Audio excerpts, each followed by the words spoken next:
Hi, I'm Ward Carroll, Editor-in-Chief of We Are the Mighty.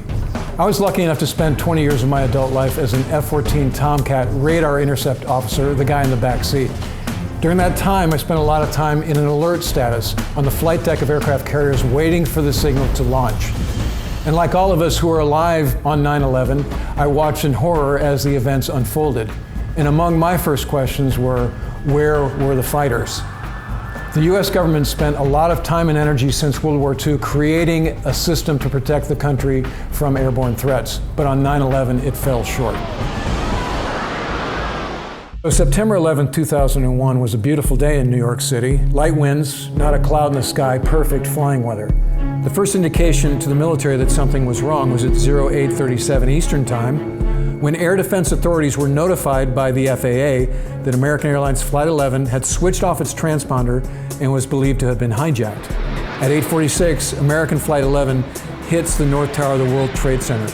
At the same time, two F-15s are ordered to scramble from Otis Air Force Base on Cape Cod to intercept that airliner that has just hit the North Tower. Those F-15s don't get airborne until 8:53, and once they do, they're not vectored into the city. They were vectored to a holding pattern 100 miles east by confused air traffic controllers who don't want any more traffic in the skies over the city.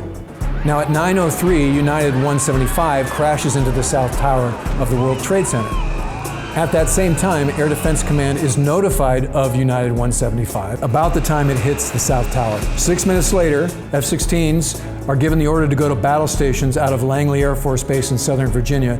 At 9:13, the F-15s in the holding pattern east of New York City are directed inbound.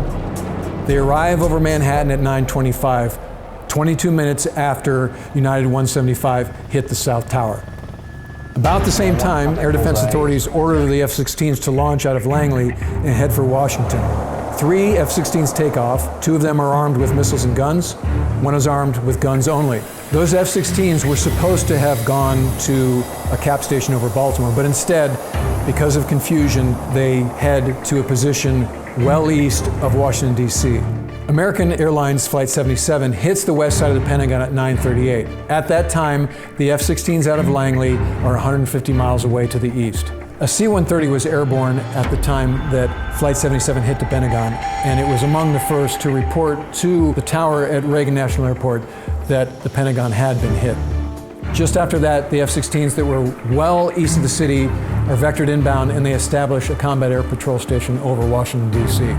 United 93 crashes into a farmer's field in Pennsylvania at 10:03. The flight crashed before the air defense authorities even knew it was hijacked. At 10:39, they get word of a missing plane. 2 more F-15 Eagles are launched out of Langley Air Force Base. These F-15s have orders issued by Vice President Cheney to shoot down any hijacked plane refusing to comply with instructions over the radio.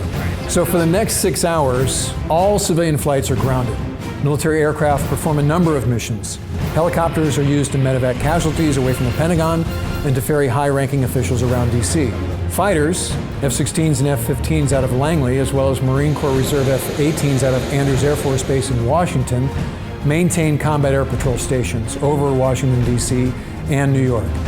Now, for all of the effort on 9/11, not to mention all of the effort spent decades before creating an air defense system, none of it stopped the terrorists from accomplishing their mission.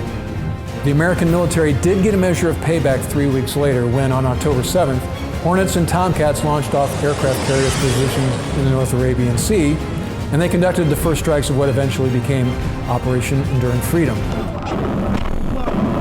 the war in Afghanistan.